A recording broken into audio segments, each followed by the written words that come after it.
पाणी, अन्न, वस्त्र, निवारा आणि पाणी. जे लोक इथून पास व्हायचे म्हणजे इथून व्यापार करायचे, इथून जायचे, तर त्यांच्यासाठी प्रामुख्याने काय लागायचं? पाणी असायचं. आपण पाहू शकता इथे 7-8 पाण्याच्या टाकी आहेत. तर या पाणीपोडी आहेत. हे जे तिथले जे व्यापारी होते जे इथून जायचे त्यांना वाटेमध्ये पाणी पिण्यासाठी आपण पाहू शकतो या ठिकाणी पाण्याची इथे सुविधा आहे. ही पाणीपोडी आहे. इथे पाहू शकता आपण जे तिथून जे सातवाहनकालीन जो व्यापार चालायचा, व्यापारी होते इथले जे जायचे पास व्हायचे त्यांच्याकडे आता पाणी म्हणून हे पाणी इथं आपण पाहू शकता पाणीपोडी फोडलेले आहे. मित्रांनो, हे जे पाणी आहे हे 12 महिने पाणी त्या ठिकाणी असतं. तुम्ही उन्हाळ्यामध्ये जरी आलात तरी या ठिकाणी असंच पाणी तुम्हाला हे पाहायला भेटेल. म्हणजे त्या काळी कसं बिसलेरी किंवा काय बॉटलाची काय सुविधा नव्हती, तर त्या काळी जे आहे ते पाणी जे लोक त्यांची जे बास्केट असायची पाण्याची त्याच्यामध्ये भरून ते पाणी घेऊन जायचे. आणि हे जे पाणी ते त्यांचे जे पाणी होते जनावर त्यांना पिण्यासाठी आणि इतर जे टाकी आहेत त्यांचं तोंड बारीक आहे ते माणसाला पिण्यासाठी जी टाकी आहे ते वापरायची. ही पाण्याची सोय आहे इथं आपण पाहू शकतो. किमान 12 महिने इथं. 1, 2 अजून पुढे सुद्धा आहे. हे व्यापारी लोक पाणी यूज करायचे इकडे. हे पाणी यूज करायचं पाणी होतं त्या काळी. काय काय ठिकाणी कानेरी बिनेरीला गेले ना तर जरा तिकडे आहे ना, पोडी इकडे आहे, तर त्यांनी असं डोंगराला असं हे केलं ना, खाचा देऊन त्याला पोडीमध्ये उतरवलेलं आहे. पाणी आहे बायपट नको झालं ते बरोबर ते पडल ते पाणी पोडीमध्ये ढाकणं लावले. फ्रेंड्स, जर इन शॉर्ट मी तुम्हाला बोलायला गेलं, इन शॉर्ट डिटेल बोलायला गेलं तर जे व्यापारी होते त्या टायमाचं मी तुम्हाला जे सांगितलं होतं टोल वगैरे तिकडे नाणे वगैरे देऊन जमा करून जात होते. सो टोल वगैरे जे व्यापारी होते ते व्यापारी स्टेसाठी इकडे थांबायचे.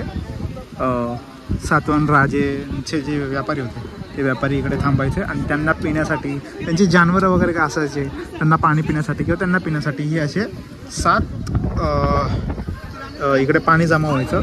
आणि ते पाणी जमा होण्यासाठी पण प्रॉपर इकडे बघा लेणीला असं हे दगडाची अशी एक कट मारलेला आहे इकडे, जेणेकरून बरोबर पाणी आतमध्ये याच्या आत जाणार. हे बघा बघा कट बरोबर मारलेला आहे. म्हणजे त्यावेळीचं हे आर्किटेक्चर, त्यावेळीची ही इंजिनिअरिंग, त्या टायमाची हे कन्स्ट्रक्शन किती अमेझिंग आहे, किती अनबिलिव्हेबल आहे, जे अजूनही एक्झिस्ट करतं.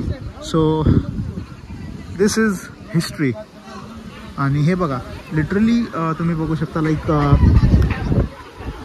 हे बघा खाली तर तुम्ही बघू शकता पूर्ण स्वर्ग टाईप, लाईक हेवन आहे, पूर्ण हेवन आहे. हे बघा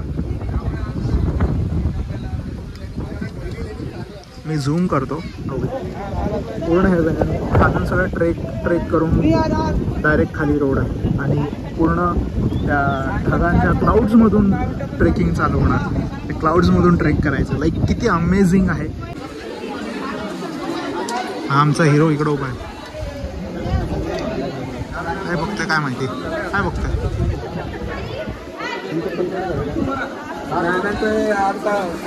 काय बघतोय? नाही एवढं थोडं त्यांना काय भीती वाटा ना. ते रिटायर म्हणजे ते तो वयानुसार नाही रिटायर आहे. ओ माय गॉड, वयानुसार थोडे रिटायर. सो आता इकडून खाली जातोय बिकॉज आलो इथं जाणारच, कारण का खाली सुद्धा आपला इतिहास आहे फ्रेंड्स. सो ते सुद्धा बघायचं आहे. सो त्याची सुद्धा माहिती घेऊया आणि बघूया ना काय. यश नाही दीपक ना, स्पर्श का दीपक? हां स्पर्शवर चांगलंच पाणी पडलंय धबधब्याचं.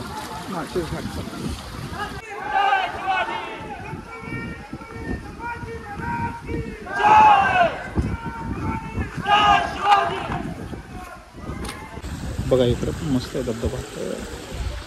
मी चार्जर कॅरी केला आहे, बट चार्जर कॅरी केला आहे खरी, बट चार्जर लावायला प्लेस नाही आहे मला. सो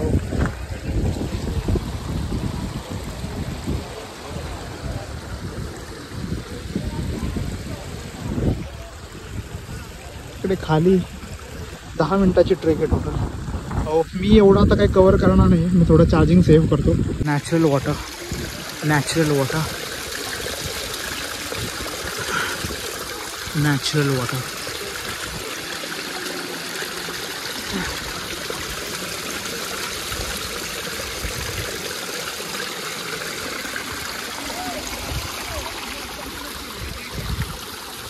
लाईक हे बघा, ह्याच्यावर मी ट्रेकिंग करतोय, या सँडल्सवरती.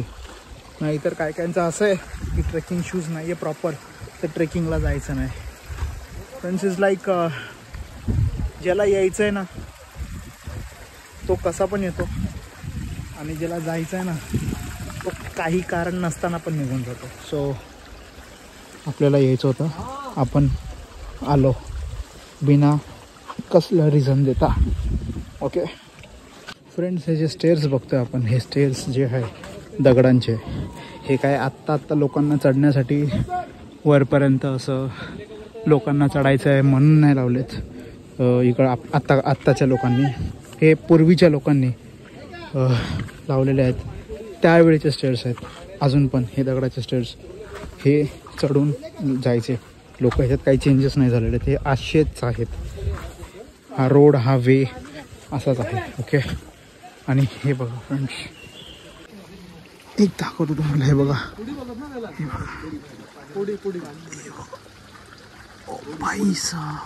म्हणजे आपण ते पाणपोडी असं पाणी शब्द आपण लावला तो, पण ती पोडी येतो पाली भाषेमध्ये, त्याला पोडी बोलतात. पण पाहू शकता जो खालची, जो आपण आता नाणेघाट जो आहे तो ट्रेकिंगचा मार्ग होता, जो तिथून व्यापारी वर्ग जो यायचा, तो त्यांचा नवानामा, त्यांचा जे त्यांचे व्यापारी जो माल आहे तो घेऊन या ठिकाणी पास व्हायचा, म्हणजे प्रवास करायचा. तर आता आपण इथे या ठिकाणी आलो आहोत. आपण पाहू शकता इथे एक मोठी पाणीपोडी आहे, दिसते आपल्याला पाणीपोडी. ही पाणीपोडी 12 महिने या पाणीपोडीमध्ये पाणी असतं. तर ही पाणीपोडी का बोलली असं प्रामुख्याने, जो व्यापारी मार्गामध्ये माणसाला ताण लागते, तसेच ते प्राणी असतात त्यांनाही ताण लागते, कारण माणसाला पाणी खूप गरजेचं आहे. तर आपण पाहू शकता या ठिकाणी, तुम्हाला जरी दिसत नसलं तरी इथे एक शिलालेख आहे. शिलालेख कोरताना ते पहिले काय करायचे, जी जागा आहे जी त्यांना कोरायची आहे ती पहिले रफ करून घ्यायची. आपण पाहता एक चौकोन केलाय बघा, कॉलम दिसतोय आपल्याला, दिसतो. तर याच्यामध्ये काय अक्षर आहेत आता मी तुम्हाला वाचून दाखवतो. या ठिकाणी असं लिहिलंय, सोपा रगा गोविंदस देय धम्म पोडी. बघा, लास्टला ढ शब्द आहे, जसं मराठीमधला ढ तसा यांचा पण ढ सेम आहे. ढ हा बदलला नाही, वेगळा झाला. इथे बघा, हा बघा असा आणि हा असा दिसतोय ढ, मराठीमध्ये कसं असतं बघा, असा घेऊन असा आहे, आणि त्यालाही वरती वेलांटी आहे. म्हणजे ही काय, हा प आहे, पलावरती 2 उकार आहे, पोडी शब्द सांगतो. म्हणजे याचा अर्थ काय की सोपारगा गोविंदस देय धम्म पोडी. म्हणजे याचा अर्थ असा आहे की जो आताचे जे सोपारा बंदर आहे मुंबईमधले, तिथला जो व्यापारी आहे त्याचं नाव काय आहे, गोविंद आहे. गोविंद नामक व्यक्तीने, म्हणजे व्यापाऱ्याने, तो कुठला आहे, सोपाराचा आहे. त्यांनी इथे येऊन, म्हणजे इथलं जे व्यापारी वर्ग जो इथनं जातो, पास होतो, त्यांच्याकरता पाण्यासाठी ही पाणीपोडी बांधलेली आहे. आपण पाहू शकता इथे पाणीपोडी आहे. इथे उल्लेख आहे सोपारगा गोविंदस देय धम्म पोडी. म्हणजे सोपाराचा जो व्यक्ती आहे त्याचं नाव आहे गोविंद, त्याने ही पाण्याची पोडी बांधलेली आहे. ओके, चला. कट्टा आहे, इथे ते बसायचे, विश्रांती घ्यायची स्टॉपपर्यंत. इथे बसून ते पहिले थकायचे, कारण मी एवढा अजून वरती चढायचे. आपण जो आता उतरलोय थोडं वरती चढायचे, तर मग ते स्टे घेऊन पाणी प्यायचे, काय वेळ तिथे विश्रांती घ्यायची, आराम करायचे, आणि नंतर मग त्यांच्या सर्व माल घेऊन ते व्यापाऱ्याला प्रस्थान करायचे. Guys, coming down here is not difficult, but it's very difficult. And I'm just wondering की आधीचे जे लोक होते ते लिटरली ॲनिमल्सला घेऊन यायचे इतक्यावरती. So how is this possible? Because आम्ही एक स्वतः रेनकोट घालून नाही चढू शकत आहे, आणि आधीचे लोक प्राणी लोक घेऊन यायचे. आणि बेसिकली एक शॉर्टमध्ये जर तुम्हाला इन्फॉर्मेशन मी देतो की ती जी त्याची प्लेस आहे तिकडे पाणी आहे तर लाईक सोपारा गावाचे like Sopara in the sense आत्ताच्या त्याचं नाव आहे नाला सोपारा. सो नाला सोपाराचे जे व्यापारी होते त्यांनी इतर व्यापाऱ्यांसाठी तिकडे पाणी पिण्यासाठी ती प्लेस क्रिएट केली होती आणि ही ती प्लेस आहे. आणि तिकडे कट्टा पण गेला होता बसायला, तो कट्टा अजूनही तिकडे तसाच आहे.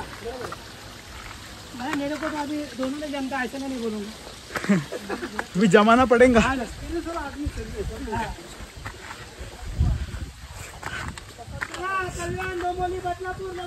बेलापूर पण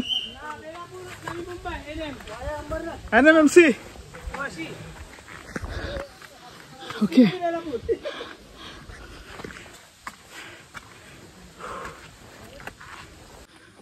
तर मी खाली येणाऱ्या प्रत्येक व्यक्तीचं एक इंट्रोडक्शन करून देतो. मी निखिल गांगुर्डे आणि हे संतोष वाघमारे जे आम्हाला गाईड करतात आहे. तुमचं नाव? संजय गायकवाड. येस. ओके चलो. नाव सांगा सर. सुभाष जसवाल. ओके. सुभाष हे बघा एवढे एजेड असून पण ते आलेले आहेत. ओके नाव सांगा. नाव सांगा. त्रिभुवन बौद्ध है. ओके. यहाँ आ चुके हैं नाने घाट. नाव. सुमित अरुण आगळे. ओके. फ्रॉम किसन ऐरोली. हां. किसन घरात. फ्रॉम चेंबूर. चेंबूर. सिद्धार्थ कॉलनी. अमरमाल. हां माहुलगाव. हां. नाव. सुनील माळे. फ्रॉम कल्याण. संदीप पवार. फ्रॉम शहापूर. धन्यवाद. ओके. अजून कोण नाही? मी Nikhil Gangurde straight away from CBD Belapur Mumbai. यो मेरी सांस फूल रही है. वाह व्हाट अ व्यू. भरपूर दम लागतोय but yes it is adventurous. That's what Sunday mean. Okay.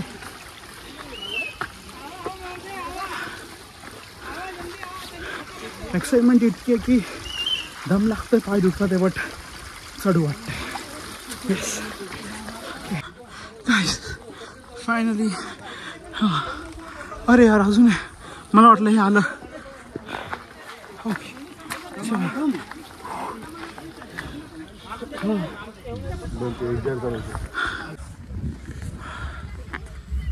So finally guys मी गाडीजवळ आलेलो आहे आणि कंबर तर खूप दिली आहे. चढताना खूप वाट लागली बट एन्जॉय केलं आणि माझ्या समोरचं क्लायमेट खूप भारी आहे. हे बघा